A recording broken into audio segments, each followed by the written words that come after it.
নমস্কার বন্ধুরা, আপনারা দেখছেন সরকারি সংবাদ ইউটিউব চ্যানেল। বন্ধুরা, এই মুহূর্তের আজকে সব থেকে বড় খবর, গতকালকেই শুভেন্দু অধিকারী একটি মিটিংয়ের মাধ্যমে সবার সামনে পরিষ্কারভাবে জানিয়ে দিল যে কেন্দ্রের সমস্ত টাকা হাত গ্রহণ করছেই পিসি ভাইপো।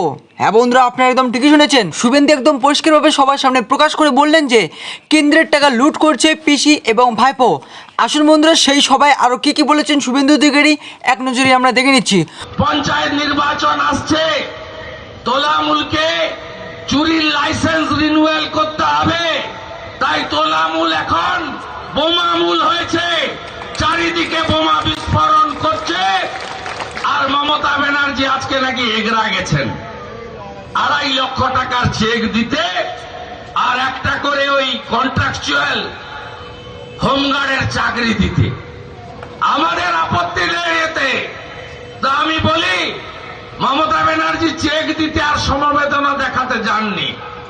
তার যেমন একজন বীর আছে কেষ্ট, তিনি এখন তিহারে, ওখানেও আরেকটা সম্পদ ছিল, নাম হচ্ছে ভানুবাগ।